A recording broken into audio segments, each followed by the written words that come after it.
Bonjour à tous et bienvenue, vous écoutez Dans la Poche, un podcast dédié à la tech, au minimalisme et à la productivité. Je m'appelle Florian Beaufreton et je suis ravi de vous accueillir. Aujourd'hui, dans ce podcast, on s'intéresse au tout dernier événement de la marque à la pomme, la keynote du 8 mars 2022. On va faire le tour des annonces et en débattre dans cet épisode. Si le sujet vous intéresse, je vous laisse ajuster votre casque sur vos oreilles, ranger votre smartphone dans votre poche et c'est parti.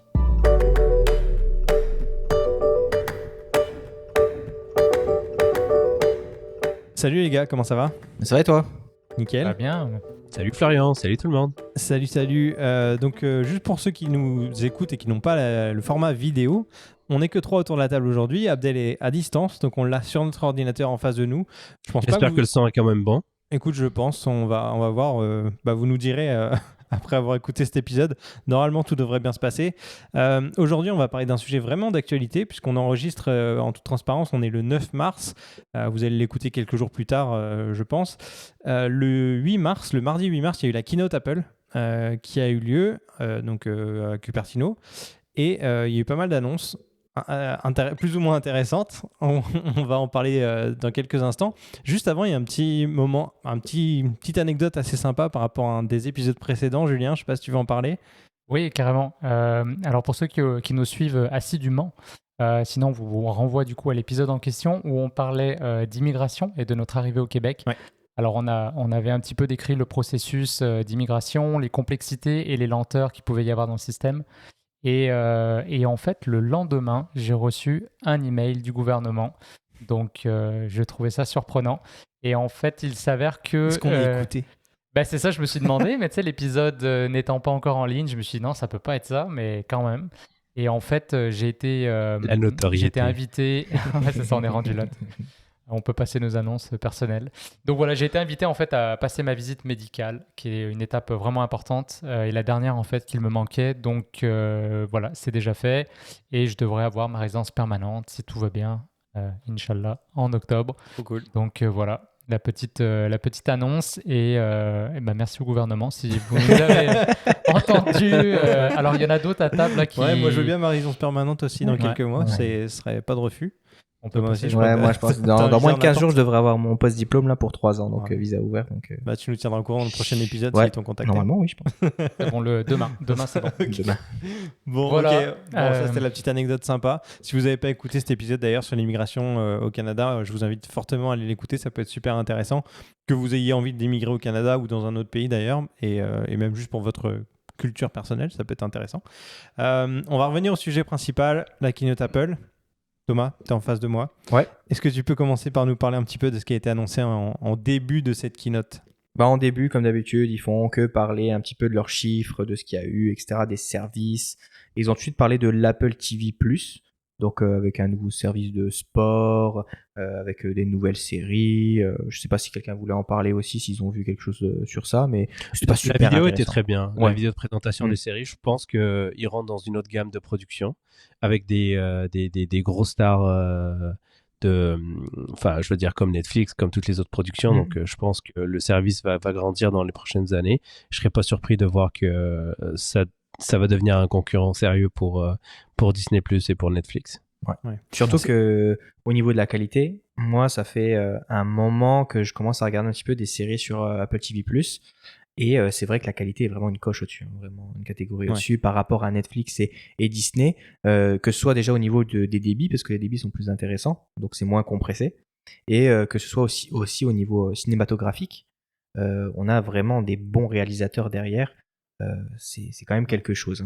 C'est étonnant quand même parce que, même si on sait que Apple a d'énormes moyens et doit mettre vraiment les moyens pour ces productions-là, Netflix, ça reste quand même un énorme acteur aujourd'hui de la production de contenu en streaming en tout cas. Ils doivent quand même avoir un énorme budget. Ils sont pas capables de se mettre au niveau de ces productions-là, tu penses ? Apple, tu parles ? Non, Netflix n'est pas capable de se mettre au niveau d'Apple. Ils sont capables. Ils ont quand même, je pense, plus de recul et d'expertise dans la création de contenu comme ça pour le streaming. Et peut-être un peu plus éparpillé aussi. Tu vois, j'ai l'impression que c'est comme Disney+, tu vois, ils ont une autre stratégie où ils essaient vraiment de reach un maximum de public en ajoutant à chaque fois. Chez Apple, j'ai l'impression qu'ils sont plus minimalistes un peu dans la sélection qui est proposée. mais on a vraiment une harmonie par rapport aux sujets qui sont traités. On est toujours sur des sujets d'actualité. On voit que c'est en lien toujours avec les valeurs de l'entreprise aussi. On a une sélection qui est plus raffinée peut-être. Ouais. En tout cas, un truc à noter par rapport à la keynote Apple en général, on remarque que c'est quand même toujours le même format de keynote.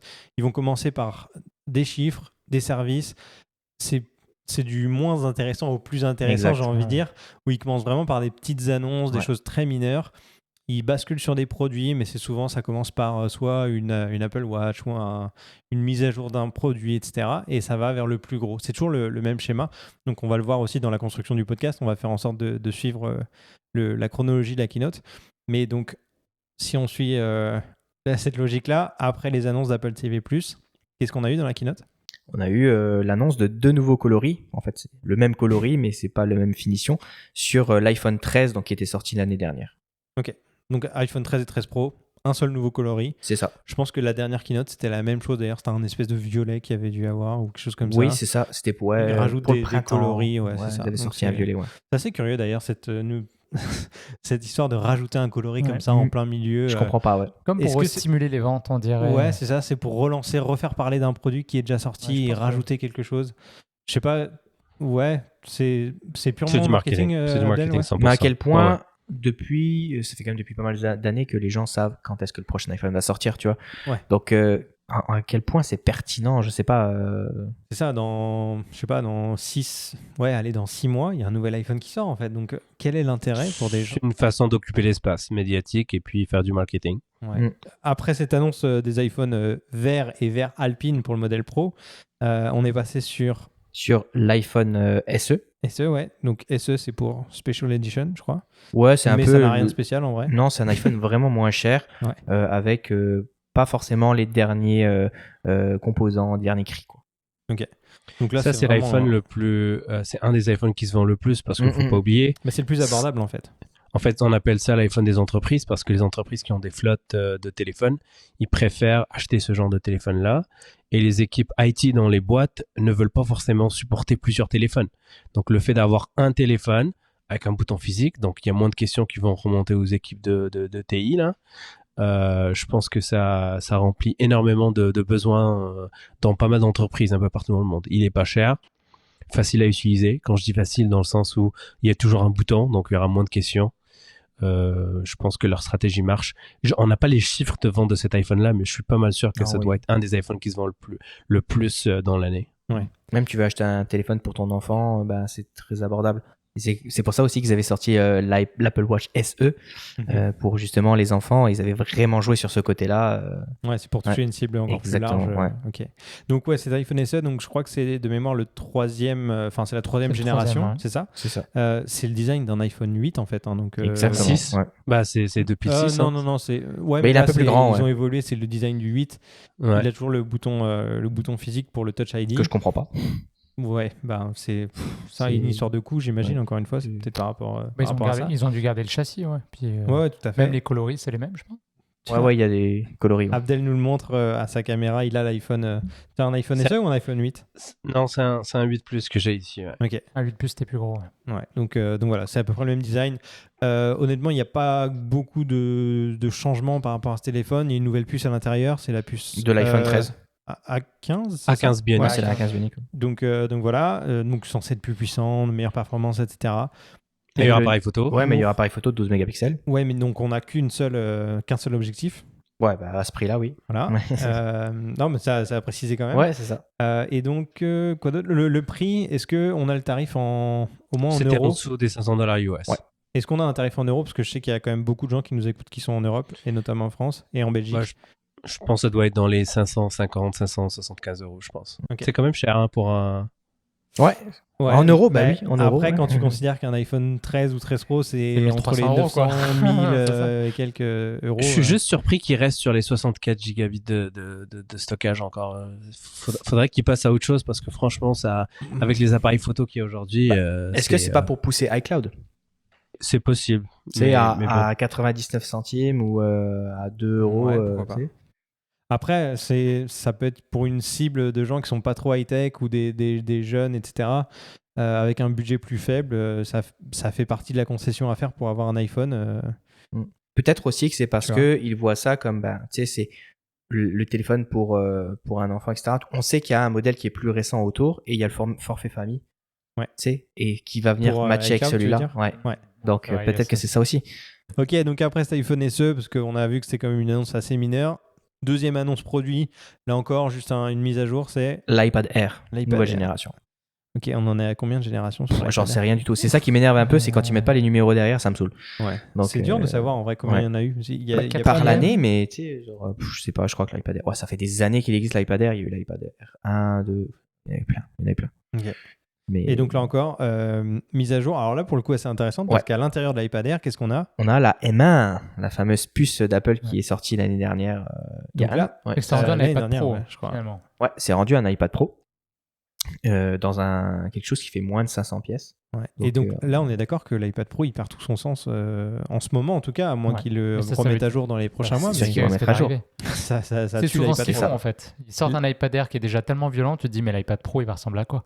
Et boum. Parce que là, un iPad Pro, aujourd'hui, il est entre 800 900 €, je pense.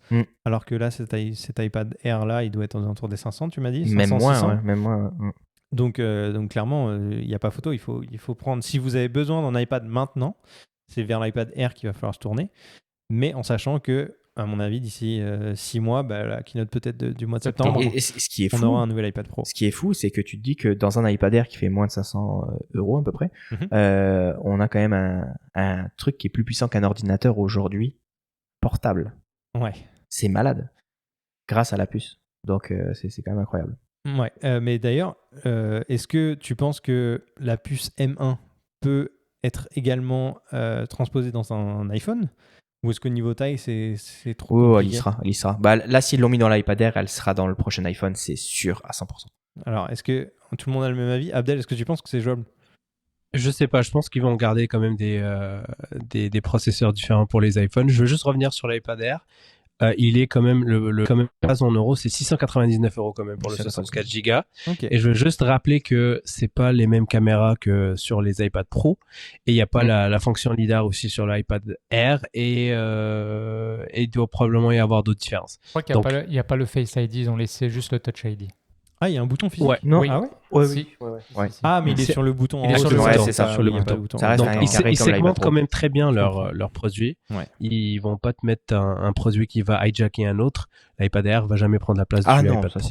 C'est sûr. Donc. Ok. Mais après, une remarque que je me faisais, c'est que typiquement, j'ai un iPad Pro de 2019. Aujourd'hui, d'un point de vue usage, il est largement suffisant pour faire toutes les tâches que j'ai besoin de faire avec. Donc clairement, pour quelqu'un qui a un iPad depuis plusieurs années, il n'y a aucun intérêt à passer sur ces nouveaux iPads, que ce soit Air ou Pro. Et ça vise vraiment pour moi une nouvelle clientèle parce que ça n'a pas de sens de changer, je pense, tous les 6 mois ou tous les ans d'iPad, à moins qu'on s'appelle Thomas et qu'on les revende à chaque fois, tu vois. On fasse de l'argent. C'est ça. J'ai le même iPad 2018 et franchement, l'iPad Pro, et franchement, il est toujours c'est celui que j'avais, c'est très bien. Aussi, Après l'iPad Air, on est passé au gros de la keynote avec le truc principal. C'est là que l'épisode commence. L'épisode commence à ce moment-là. Avec un produit en particulier, le produit phare, c'est le Mac Studio. Le Mac Studio, ouais. Mac Studio. C'est ça. J'allais dire Mac Mini, mais en fait, ça ressemble à un Mac Mini qui a été doublé en fait, au niveau de la hauteur. Donc avec un bon gros ventilateur à l'intérieur. Ouais. Donc Thomas, t'en as commandé combien hier ? 12. Non, mais en fait, c'est sûr que je vais le commander, c'est sûr. Mais alors, c'est comme une fusion entre un Mac Mini et un Mac Pro, quoi, parce qu'il est bien énervé.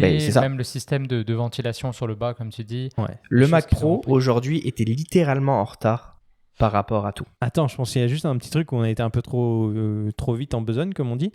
Avant de parler de ces produits-là, ils ont quand même parlé des puces, parce qu'ils ont annoncé qu'il y avait la M1 Ultra qui allait être disponible dans les produits qu'ils allaient annoncer juste à la suite. Et la M1 Ultra, finalement, qu'est-ce que c'est ? C'est ni plus ni moins que deux puces Max. M1 Max qui sont fusionnées l'une à l'autre, enfin collées l'une à l'autre, avec un système qu'ils ont nommé d'un point de vue très marketing Ultra Fusion, il me semble. C'est ça. Donc ça réduit la latence entre les deux, etc. Ça marche bien apparemment. Donc, apparemment. Oui, forcément, c'est selon eux. Donc, finalement, ça marche pas bien.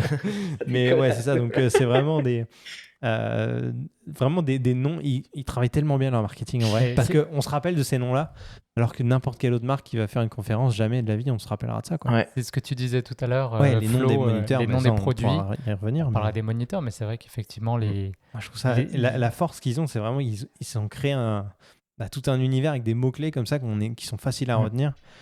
Donc, aujourd'hui, tu sors pas ton smartphone, tu sors un iPhone de ta poche. Ouais, c'est ça. Donc, Qui dit iPhone, mon téléphone aujourd'hui? C'est que sur qui n'ont pas d'iPhone. Non, mais c'est vrai. Les gens qui ont un Oppo ou un Xiaomi, tu vois. Moi, S22 de plus. Moi, je suis très surpris par le marketing qui a été fait autour de cette puce. Ça ressemble pas du tout à ce que Apple fait parce que... Alors, ton avis de développeur, vas-y, dis-nous, Abdel.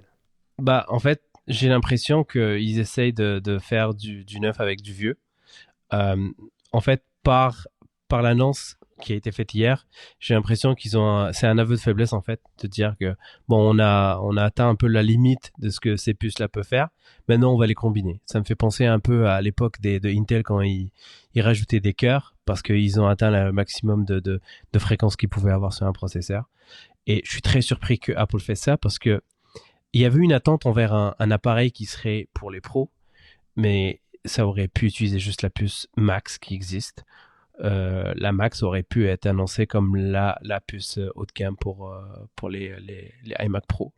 Donc, je comprends pas. Mais c'est allé vite. Moi, je trouve, entre M1, c'est déjà tellement big par rapport à la compétition. Il y avait déjà tout un concept. Et en fait, 1 an plus tard, c'est déjà rendu avec 2 ou 3 déclinaisons de la même puce. Je trouve aussi que c'est allé un petit peu vite. C'est pas des déclinaisons. Enfin, c'est la création d'une gamme, en fait. Exactement. Ouais. Et ils l'ont fait petit à petit, mais en fait, je pense que si ils avaient annoncé toute la gamme d'un seul coup lors d'une seule et même keynote, ça aurait tué les Mac M1 d'un coup, et puis personne n'aurait voulu s'y intéresser. Alors que là, ils ont créé une hype avec la M1 en disant c'est une puce qui fait que c'est ultra rapide, les Mac ils cartonnent et tout. Ils ont créé toute cette... cet engouement autour de ça, tous les médias en ont parlé, les résultats étaient là, et puis quand ils ont annoncé qu'en plus ils allaient créer des puces basées sur M1 mais encore plus puissantes, ça a conforté les gens dans le sens où Apple avait créé une puce de ouf et qu'il la déclinait pour les pros et puis pour tous les usages, quoi. Puis à savoir que Apple avait déjà fait ce système à une époque, ça avait fait un flop. Donc je pense qu'il y avait d'abord cette phase de test dès qu'ils ont réussi à imprimer dans le cerveau des gens M1. Parce que littéralement, aujourd'hui, tu entends des gens partout dire « je vais acheter un ordinateur M1 et puis un MacBook Pro ». C'est M1, M1, M1. C'est qu'ils ont réussi à faire ça. Et après ça, ils ont commencé à sortir pas un nouveau... il ne faut pas le voir comme une nouvelle puce. Je rebondis sur ce que tu as dit tout à l'heure.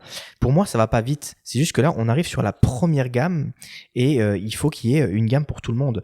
Tu as la M1 qui est une entrée de gamme. Ensuite, tu vas avoir la M1 Pro qui est plus dessinée.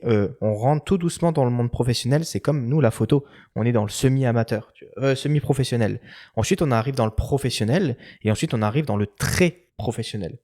Je peux te citer des caméras, ça va être exactement la même chose. On va partir sur le petit APS-C, on va partir après sur le RP, admettons pour un Canon. Après, on va passer sur le R5, après, tu as le R3 et après, tu as des Leica, tu vois. Pourtant, c'est la même chose. T'es d'accord pour dire que Leica, c'est le top. Mais si on revient à l'annonce d'hier, qu'est-ce que tu considères professionnel? Est-ce que c'est la puce Ultra ou plutôt le iMac Studio? Ce que je considère professionnel, c'est plus d'avoir remplacé le Mac Pro qui était en retard et de proposer un système pour les gens qui font de la 3D, de la texture ou des trucs qui sont ultra demandants en termes de calcul. La Max n'était pas assez puissante pour faire ça. Là, juste une parenthèse, ils ont annoncé qu'avec cette puce M1 Ultra, un Mac, justement, je sais jamais son nom, Mac Studio, c'est ça? Ouais. Il pouvait supporter jusqu'à 18 flux en 8K. Ouais. Pour du montage. Pour le cinéma. Mais dans le cinéma, ça s'est vu. Qui fait ça, quoi? Ben, dans le cinéma. Dans le cinéma, aujourd'hui, tu vas... Mais t'as jamais 18 flux en même temps. Si. Quand tu vas sur un plateau de cinéma, quand tu vas à Hollywood et tout, ils se branchent et tout. Tu as tous les Atomos qui sont branchés en série. Il y en a combien? T'en as un pour le DOP, t'en as un pour le réalisateur, le producteur, t'en as un pour celui qui s'occupe du focus pooling. T'en as pour tout le monde. Mais ça passe pas par un ordinateur. Bah si, parce que maintenant tu peux le faire. sais, tu peux faire il y en a, ils font le montage, la colorimétrie en direct. Et maintenant, faut pas oublier que le cinéma est en train d'évoluer. Moi, qui était en 3D, aujourd'hui, on est de plus en plus dans les fonds qui deviennent des télévisions. On est de moins en moins dans les fonds verts. Et il y a quelqu'un qui s'occupe en 3D, en direct, de rajouter sur cet écran des objets. Donc, c'est-à-dire que là, par exemple, quand ils ont tourné le dernier Mandalorian, il y avait quelqu'un qui voulait rajouter un caillou dans cet endroit en arrière-plan. Il prenait le caillou, il choisissait en 3D, il faisait quelques petites textures en direct, il l'a balancé sur l'écran. Il faut un ordinateur comme ça. Et quand t'as combien d'écrans qui sont branchés au cinéma quand c'est comme ça? T'en as énormément, tu vois. C'est ce monde-là qu'ils ont voulu toucher. Et quand tu lis sur le site internet, j'ai été lire bien correctement, ça dit pas on touche les gens qui font de la vidéo corporate, de mariage. Oui, là, il y a écrit on vient toucher les personnes qui font de la texture, tu vois. Mais à la fin de cette présentation, je n'ai pas le nom du speaker, il a dit on vient de vous présenter la M1 Ultra et une gamme de produits, mais cette gamme n'est pas encore complète en attendant le Mac Pro. Ouais. Donc, il va y avoir encore un autre produit qui va arriver. Donc, mais c'est pour qui? À quoi va servir ce mini studio là, ce Mac Studio? Peut-être pour le prix. Alors, ils vont jouer sur le prix parce que pour le coup, je le trouve vraiment pas cher. Mais ça va être un truc pro, mais d'entrée de gamme alors. C'est ça. Mais si on est à Hollywood, on n'est pas dans l'entrée de gamme. Bah voilà, donc c'est pour en fait, ça, moi aussi, je trouve que ce truc-là, c'est encore un intermédiaire. Bah après, il va y avoir après, c'est peut-être pour tout ce qui va être serveur. La Mac Pro, elle a tout le temps été déclinée en normal et en serveur. Ça va être plus pour être pour les entreprises, je pense, la Mac Pro. Il y en a une qui peut gérer tous les ordinateurs d'une pièce. C'est là que ça va être, je pense, intéressant, tu vois. VS là, le Mac Studio, à mon avis, tu le fais brûler, quoi. Tu vois, genre. Je pense être plus là-dessus. Et moi, j'en avais parlé, et je sais pas si tu avais déjà entendu que j'avais dit ça au boulot. C'est que je m'étais dit, Apple, ce serait tellement bien que tu puisses acheter tes puces M1 et que, admettons, tu les clipses directement sur ton Mac Pro. Et ça, je l'avais dit, genre, quand il avait sorti la M1. Et je me suis dit, c'est énorme. T'achètes ton Mac Pro, ça veut dire que t'as envie de le faire évoluer parce que c'est ce qu'ils voulaient faire avec le dernier Mac Pro, c'est que les gens puissent faire un peu ce qu'ils veulent. Et c'était de clipser. Tu viens acheter un M1 Max, admettons. Ah, j'aimerais bien en acheter un l'année prochaine, tu vas te l'acheter, tu te le commandes sur le site Apple, tu le mets, ça se clipse, et il n'y a rien à faire. Juste, tu le poses et c'est fini. Ce serait juste énorme. C'est aussi simple en termes d'architecture. Donc, moi, j'ai hâte de. Ils ont dit hier que ça serait la connexion entre les deux, la connexion interprocesseur serait de 2,5 terabytes par seconde, quelque chose comme ça. Donc, j'ai bien hâte de voir ce que ça va donner. Et je veux surtout voir si ça va pas rajouter une complexité en termes de changement de code. Est-ce qu'il faut pas changer les logiciels pour que justement ils s'adaptent à ça? Moi, le problème que j'ai, c'est que tous les 6 mois, là maintenant, 4-6 mois, on a un nouveau processeur avec une architecture qui est différente. Pas différente, l'architecture n'est pas différente, mais avec des plus de processeurs, plus de semi-conducteurs. Et là, ce qui m'embête avec cette dernière puce, c'est que on fusionne 2 puces existantes. Donc j'ai hâte de voir si ça va être aussi simple à intégrer que ce qui a été décrit par les grosses boîtes là qui ont témoigné hier. Donc on verra ce que ça va donner. Ouais. Mais ça, encore une fois, ça ressemble pas du tout à ce que Apple fait.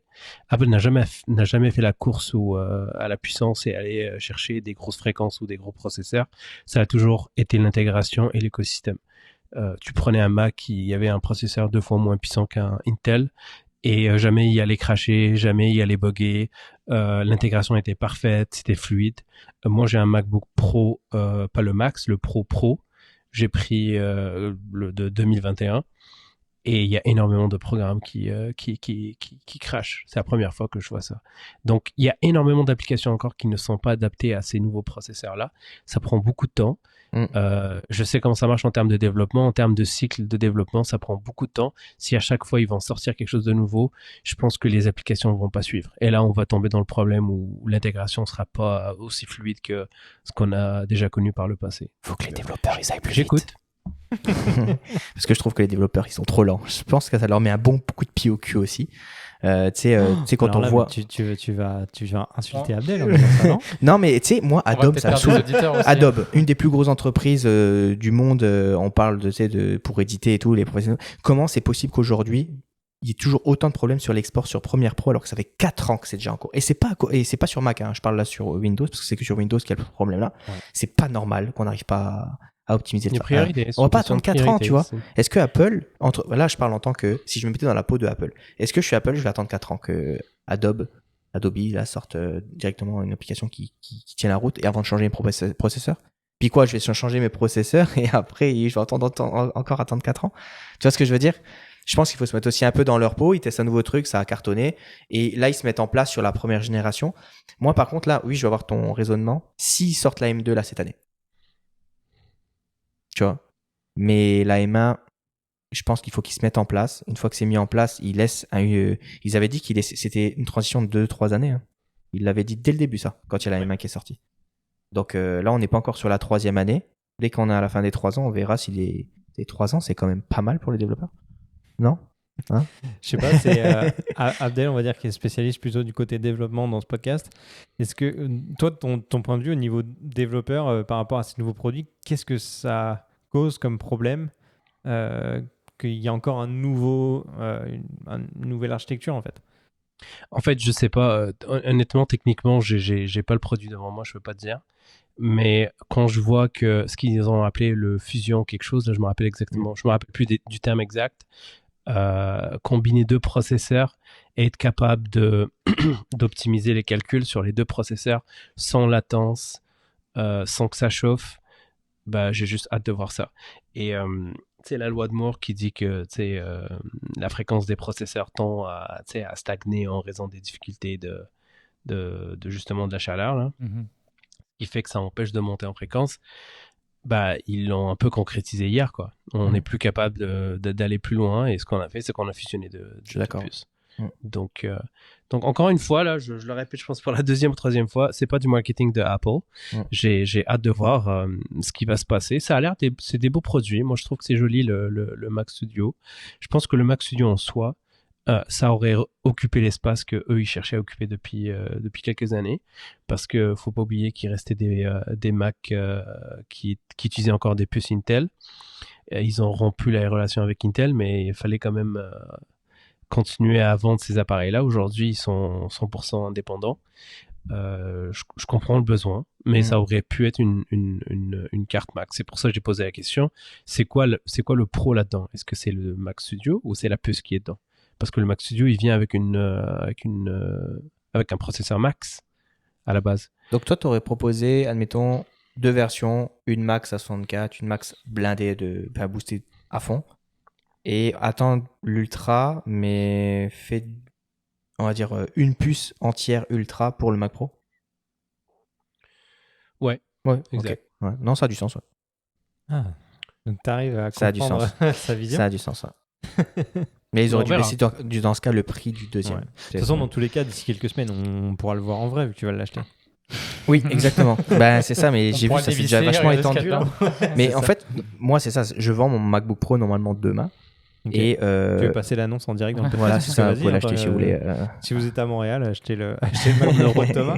Il vaut très cher vu que c'est celui de Thomas. Exactement, c'est ça, avec ma signature dessus. Okay. Mais non, ouais, je voulais. Ça fait déjà un moment qu'il était en vente, le mien, le MacBook Pro, parce que moi c'est le i9 boost à fond, tu sais. Ouais. Et je galère à le vendre depuis. Combien tu le vends? Vas-y, combien? Je le vends 3000. Mais je l'avais acheté 5004. 5000. Comment il négocie. Mais moi, je comprends que des gens comme Thomas doivent avoir les boules, parce que toi, tu l'as acheté il y a 2 ans exactement. Ouais. C'était la révolution. Là, tu t'es dit, ça y est, je rentre dans un monde dans un cercle très limité. Et puis quoi, 6 mois après, il y a eu une annonce. Puis 6 mois après, il y a eu la grosse annonce. Donc, mais ça me dérange pas. Ça me dérange pas. Il faut bien l'annoncer un jour. Il y aura forcément des gens qui sont. T'inquiète, il va pas perdre d'argent. Non, c'est sûr. Non, parce que honnêtement, et si on parle du prix. Pour ce qu'il a, parce qu'on n'a pas fait le tour des specs, mais voilà, l'entrée de gamme c'est 512 Go, t'as une M1 Max dedans, c'est la M1 que je voulais prendre dans mon MacBook Pro, je voulais prendre, qui était à plus de 4000 pièces, tu vois. Là, pour 2499, t'as 512 Go, t'as la puce M1 Max. Ça, c'est le prix en dollars canadiens? Ouais, c'est ça. Et j'ai pas regardé les prix. Ce que j'ai vu, c'était 1900 pour celui de base, et ils ont rajouté un 2000, ça a flippé à... C'était quoi? C'était 1099, puis 3099 pour celui qui aurait l'Ultra, mais j'imagine qu'il doit y avoir des gammes intermédiaires. Donc, c'est ça, tu peux augmenter après tes gigas, mais je trouve que 32 Go de RAM unifié pour commencer, c'est parfait. 512 Go, bon, pas terrible, j'aimerais bien le monter à 1 Tera, c'est $250, donc ça, ils ont baissé les prix depuis 1 an et demi. Et puis, il y a tout dedans. Bon, il y a des trucs que je reproche aussi, un petit peu au studio. Tu peux pas arriver en disant que c'est un truc ultra professionnel quand tu mets un putain de port carte SD qui n'est pas UHS 2. Ça, c'est non. Tu vois. D'ailleurs, en parlant de ça, sur le MacBook Pro, il est nul. Il est Ah oui, clairement bah, nul. Ah ouais. il est pas non plus. Et ça marche pas. Ouais. Enfin, je suis Qu'est-ce qui désolé, se mais passe, les temps de transfert sont ridicules. Ah ouais. Des fois, ça lit même pas la carte. Et ça, je comprends pas. C'est abusé. Des Sur fois, un je comprends produit pas. aussi onéreux quand Ça, même. j'ai vu qu'il y avait des gens qui se plaignaient de ça. Moi, j'ai pas ce problème-là. Moi, ça me on a fait le même- halluciner d'avoir un produit Tu qui peux coûte pas ce prix-là dire pour, et c'est pour ça, que c'est avec pro. une carte SD qui marche pas. C'est Un ça. port de carte SD, pardon. Admettons ça, tu vois, sur le M1, tu mets un SD classique, mais par contre, tu mets un SD2 sur Ouais, l'autre. les pros, les Bien Macs, sûr. ce truc, ouais. Tu réfléchis même pas. Là, tu viens avec un truc studio. Pareil, tu dis studio, ça fait un peu penser à la musique, le son, Mhm. etc. Et tu mets un jack 3.5. Après, je pense tout que la pété, plupart du temps, les gens qui vont utiliser ça, ils ont une carte audio externe. sûr, et puis voilà, c'est sûr, En mais vrai, t'aurais c'est pu un faux mettre- problème parce mais que c'est- tu vas oui. jamais avoir Non, je suis d'accord. un micro avec un gros jack ou je sais pas, tu vois, t'as pas d'XLR à la sortie de ton Mac. Bah, d'ailleurs, je sais pas si toi t'as un feedback, Florian, sur ton Mac, parce que on les a achetés à peu près en même temps. Moi, je l'ai acheté un peu plus tard que toi. Ouais. Toi, t'as pris un Max. Ouais. Moi, j'ai pris le choix de prendre la gamme en dessous. J'ai pris Pro, mais j'ai rajouté justement pour la RAM. J'ai pris 32. Est-ce qu'en termes de... Parce que j'ai vu beaucoup de commentaires sur la batterie, sur le Max, en fait, dans ce petit boîtier-là, ils disaient que c'était pas top. Bah écoute, moi je l'ai principalement quand même utilisé à la maison pour l'instant, donc en déplacement ce serait compliqué de te dire au niveau autonomie. Je peux largement tenir ma journée tranquille sans faire de montage évidemment, mais un usage basique avec le Mac, ça tient toute la journée sans problème.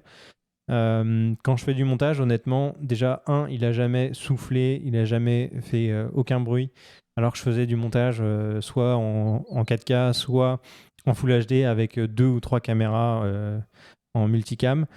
Donc voilà, les performances sont vraiment très bonnes, que ce soit sur batterie ou sur secteur, j'ai jamais senti une seule différence.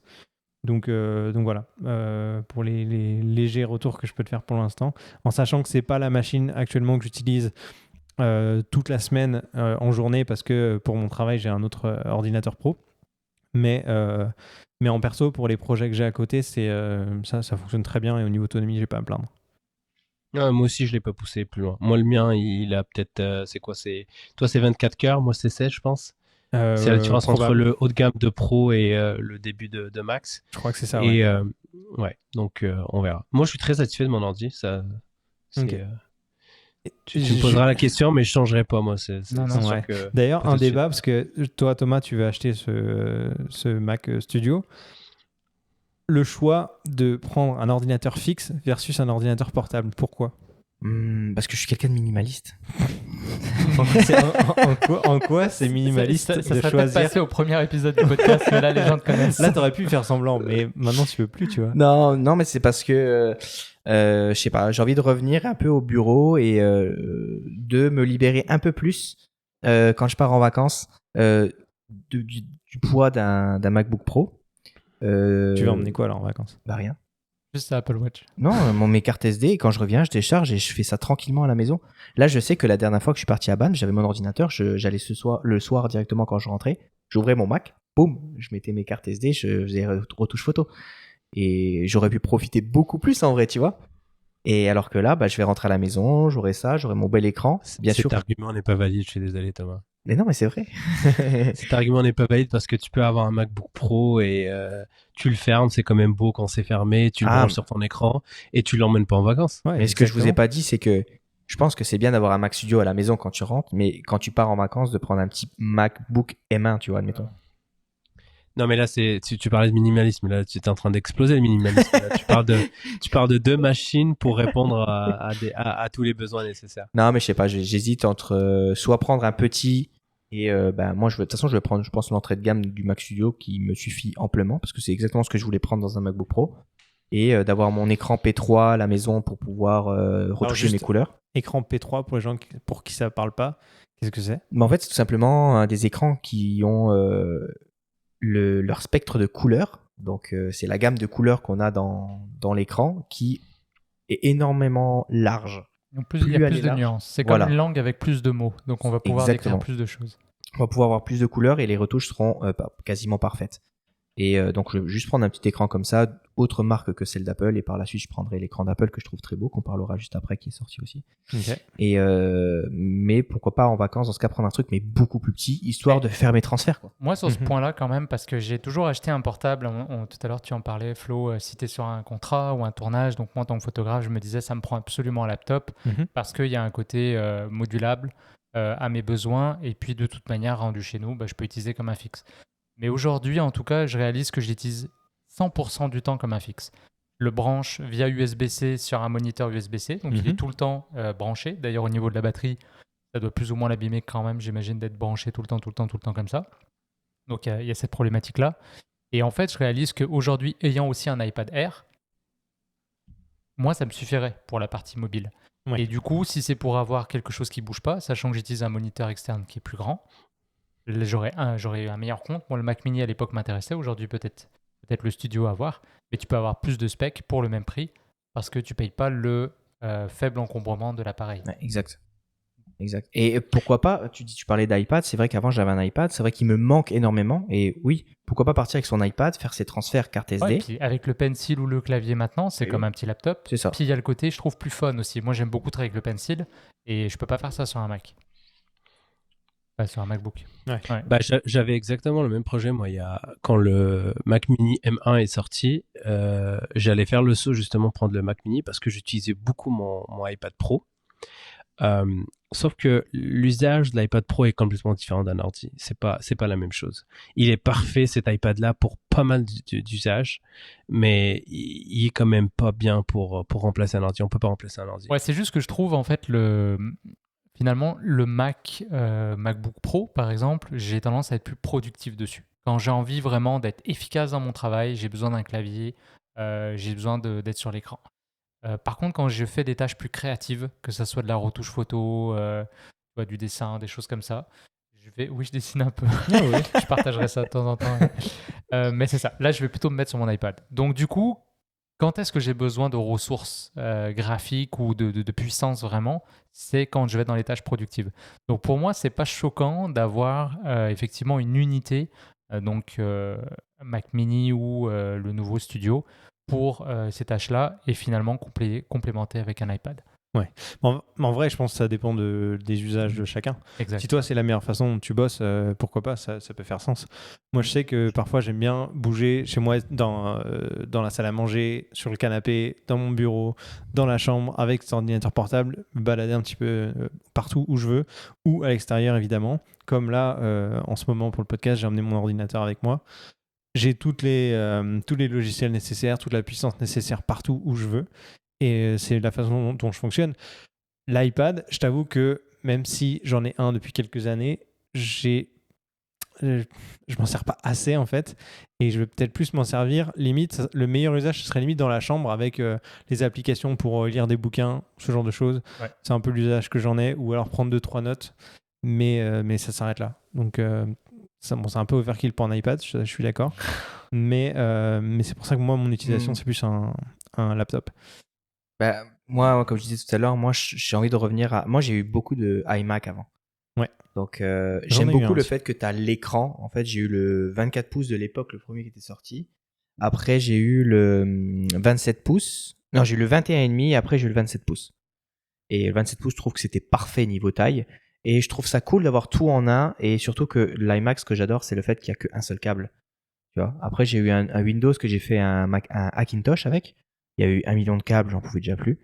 Et là, je suis passé au MacBook Pro parce que j'en avais marre d'avoir des bugs du Hackintosh. Donc, j'ai dit, OK, je reprends un MacBook Pro. Et je trouvais ça cool de voyager tout avec. Sauf que je me suis retrouvé à vraiment avoir tout le temps mon MacBook Pro du coup sur moi. Et je trouve que des fois, je profitais pas assez de mes vacances ou je me focalisais vraiment sur le travail là où j'étais.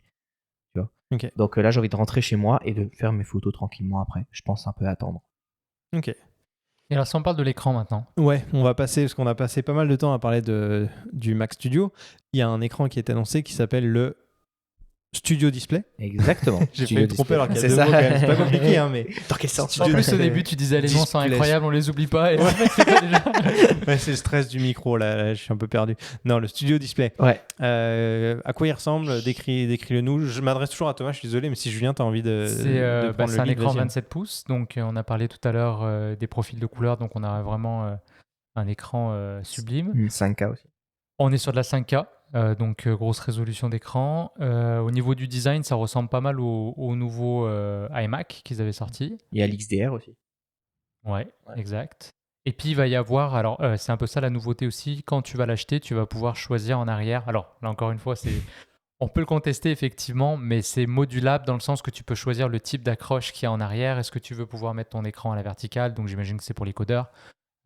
Ou si tu veux une rotule, il y a deux types de rotules. Mais là, on reste quand même, quand j'ai regardé les specs, sur des trucs très bons. Au niveau du Color IP3, comme on disait tout à l'heure, on est quasiment à fond. Pour tout ce qui est photographe et vidéaste, ça va être parfait. Le fait de le mettre en vertical, tu vois, pour les vidéastes, c'est vraiment cool parce qu'il y a de plus en plus de vidéos Instagram, donc c'est vrai que c'est ce qu'on recherche. Après, l'une des qualités des écrans Apple, que ce soit sur les ordinateurs, les laptops ou les Mac ou ce genre de choses, c'est qu'ils ont toujours une bonne colorimétrie. Ah oui. En sortie de boîte, il n'y a pas de problème. Il y a très rarement besoin de les calibrer. Donc de ce point de vue-là, c'est vrai que c'est un gage de qualité quand tu achètes un écran Apple en tout cas. Je me rappelle qu'à l'école, on n'avait que des iMac. Ouais. On les calibrait quand même, là, mais je veux dire, de base, tu sais que voilà, tu ne te trompes pas. Quoi. Ouais.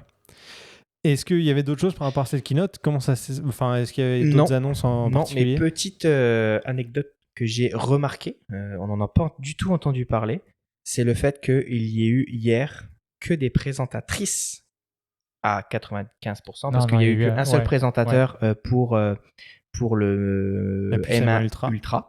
Ouais, il y a un intervenant quand même dans l'espèce de Batcave là pour tous les Macs. Là. Il y en avait quand même deux gars. Ouais, c'est ça. Il y avait John et lui. Mais sinon, tout le reste, c'était que des femmes. Ouais. Donc, je pense qu'ils l'ont fait exprès par rapport au 8 mars. Pour la des droits de la femme, c'est exactement. Ça je crois que c'est ça. Hein. Mais habituellement, ça fait quand même, je dirais, 4 années qu'on a un moitié-moitié à ce niveau-là. C'est vrai que on n'en parle jamais, mais c'est vrai que c'est intéressant. Et venant d'Apple, c'est un peu normal. Oui, puis même, et si vous avez remarqué, il y avait plus de gens des équipes d'ingénierie plutôt que des product managers. Ouais. J'allais dire même à la fin, le petit laïus, là, on a respecté toutes les mesures sanitaires. Ça m'a rappelé quand je travaillais là. Ils sont tellement sérieux avec ça. Là. Ça a été, ils soignent leur image de A à Z quand tu commences un événement. C'est de bout en bout, j'adore, c'est organisé parfaitement. En fait. Le nouveau système de keynote qu'ils ont depuis 2 ans, là, je suis fan total. Ouais, si on veut juste faire un extra... Si on veut juste faire un extra sur la qualité de la keynote en tant que telle, là où avant la pandémie, c'était des événements physiques où des journalistes, des influenceurs allaient sur place à Cupertino ou dans une salle, là c'est vraiment 100% je préfère 100 fois ça. Hein. Et c'est ils mettent en avant en plus leur campus, ils le mettent à fond en avant. Il y a des effets de dingue. J'imagine que toi qui as fait de la 3D pendant quelques années, là tu dois te régaler en voyant ça. C'est propre, c'est cool. Toujours très propre. Et c'est comme la dernière vidéo quand ils ont mis le M1 dans l'iPad Pro. Tu sais, c'était une vidéo où Tim Cook, c'était lui qui faisait des trucs. C'était trop génial, je trouve. Il s'éclate. Je trouve aussi que, du coup, pour un public qui est néophyte ou qui connaît pas, qui n'est pas issu de la technique, tu regardes ça et tu as l'impression de tout comprendre, en fait. Ouais. Et tu sais, les vues éclatées, bon, on en voit beaucoup sur le site web d'Apple, mais c'est de plus en plus à la mode. Dès qu'on veut te vendre, même d'ailleurs en cuisine, hein, les recettes éclatées, tu vois, genre quand tu sais ce qu'il y a dedans, ça donne une confiance dans le produit. Fait que le fait de rentrer, voir tous les petits transistors, la ventilation, tu as l'impression vraiment de connaître ton produit, puis tu as envie de le posséder, tu as l'impression de le comprendre. Et ça, je trouve qu'ils sont très très forts là-dessus. Ouais, ils arrivent à transmettre au grand public tout ce qui peut être intéressant dans le produit de manière sexy. Et avec des vidéos vraiment ludiques en fait, parce que là, genre la présentation du mini, putain, j'arrive pas à le dire, le Mac Studio. C'est le mini énervé, mini x2 en hauteur. C'est ça. Ils ont mis une actrice en miniature qui rentre dans l'ordinateur cool, ça, et tout. Ouais. C'est super bien fait. Et mais ça parle limite en film d'horreur et tout, genre quand l'autre il branche un truc USB, elle a envie de tuer. Mais vas-y, sors. C'est vrai que pour le grand public, c'est cool de voir ça. Ça démystifie un petit peu ce qu'il y a à l'intérieur d'un ordinateur et je trouve ça assez stylé. Et c'est le gros point fort d'Apple par rapport à d'autres marques, on l'a dit avec les noms de moniteurs à rallonge là, où ils n'arrivent pas à faire ce genre de choses aussi simples en fait. Et c'est là peut-être où pourquoi on aime tous Apple ici autour de cette table, je pense, c'est parce qu'il y a ce côté clean, tu l'as dit tout à l'heure, un peu minimaliste par rapport à leurs produits, qui fait que voilà, on accroche tous à cette philosophie-là en fait. Moi, je suis un gros fan. Ouais. La simplicité d'utilisation, l'ergonomie, l'écosystème, il y a tout qui va bien en fait. Donc, c'est juste que, comme je disais, ils se plantent dans le côté pro quand ils disent pro. C'est tout. Ouais, ils l'utilisent un petit peu, un peu trop à tort. facilement. Ouais, c'est ça. Ouais. Voilà, je pense qu'on a fait le tour de la keynote. Ouais. Il y a eu le gros de la keynote, hein, pour résumer, c'était cette histoire de M1 Ultra avec le Mac Studio et l'écran. J'ai fini par l'avoir. C'est ça. Donc voilà, ces produits-là, juste pour rappel, je crois qu'ils sont déjà en précommande, mais ils sont dispo à partir du 18 mars. Exactement. Ouais. Il me semble. Alors, est-ce qu'ils sont tous à cette date-là disponibles? Je suis pas certain. Non, il me semble qu'il y en avait qui étaient dispo tout de suite. Hein. Ok, mais en tout cas, c'est pas à partir, tu peux commander, mais c'est à partir du 18 mars que c'est livré. Mais Ouais. il y avait déjà des backorders sur 4 à 6 semaines et j'ai regardé pour moi. Le M1 Ultra, je crois que c'est 8 à 9 semaines d'attente, hein, quelque chose comme ça. Je sais pas si c'est pire quand tu c'est la colle, vois les la caméras. colle entre les deux. Quand tu vois les certaines caméras. C'est l'Ultra Fusion, le temps que la colle sèche entre les deux puces. Ok, écoutez, merci les gars pour toutes ces infos. Merci à toi, merci à vous. Ouais, j'espère que ça vous a plu. N'hésitez pas à nous laisser un petit commentaire sur Apple Podcast ou bien sur YouTube, comme d'habitude. Vous pouvez rejoindre notre Discord également. Je vous remets le lien en description. Ça fait 1 ou 2 semaines là qu'on l'a mis en place. Est-ce qu'on a eu des messages ou pas dessus? On a eu quelques personnes qui se sont inscrites, donc merci à eux. C'était moi. Thomas en fait partie évidemment quand même. Donc merci à eux et puis n'hésitez pas à rejoindre la conversation. On va essayer de vous partager des petits sujets qu'on a au fur et à mesure, comme idée de podcast, etc. Et puis si vous voulez démarrer des conversations avec nous sur certains points que vous pourriez trouver intéressants par rapport au podcast, ce sera avec grand plaisir. Voilà, je pense qu'on a fait le tour. Merci encore pour votre écoute et on se dit à très vite dans votre poche.